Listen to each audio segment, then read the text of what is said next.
Okay, so I'm going to have my hair cut. I just need a little trim. That's it.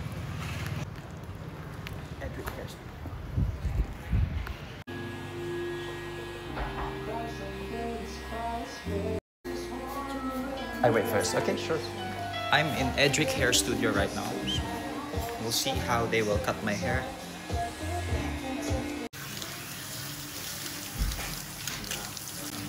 I'm so nervous. I don't know what to expect. Okay, right now I'm with Edric. He will take care of my hair.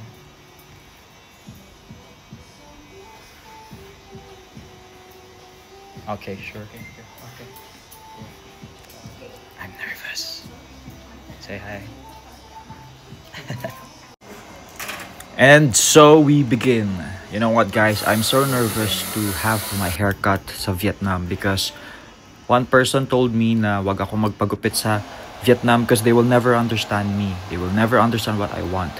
But I still pursued because I know Edric will handle my hair really well. So, pero alam nyo yun, guys, a bad hair day for guys is a bad day already.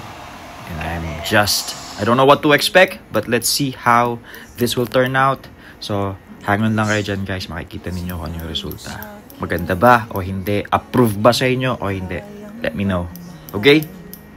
So, playing nga pala in the background is my upcoming original song, Pasayo, which will be released this coming August 15. So, that's my original song. I hope, guys, you could support me with that. And there you go. Paunti-unti na nabubuo yung gusto kong mangyari sa buho ko. Woo! We're not done yet.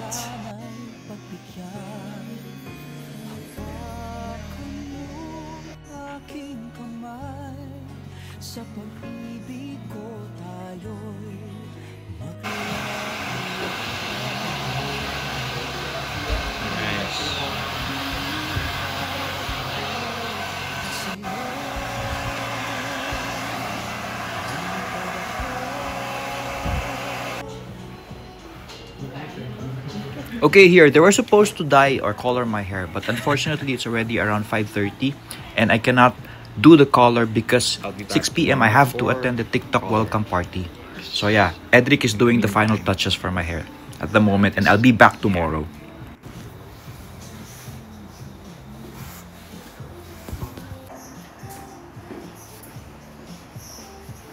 Wow, you did so well. Thank you. Yeah, thank you.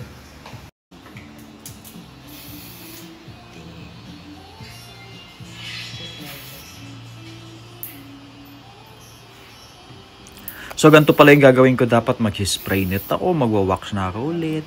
But I learned a lot from this haircut, you know. And then, unti-unti, lumalabas yung agwapuhan ko. Dude! I love my haircut. Promise. Di ko alam. Gusto nyo ba? Ako gusto ko. Promise. I don't need to tie my hair at the back. You see what and hair then put the full bangs on. Look at that. Look at me. I look different. I'm a Vietnamese actor now. Toyu Vietnam! Dude, props to Edric for styling my hair. I like it. I like it very much. Dude, this is something crazy. New. The level of details, man. Okay, I'm late. I need to rush. Wow, guys. Thank you so much. Okay, so the whole staff of Edric Hair Salon, they are very nice, very accommodating. There is a language barrier, but nice Google staff. Translator will help you guys. So there's the first part. I'll be back tomorrow for the color. Come on, thank you.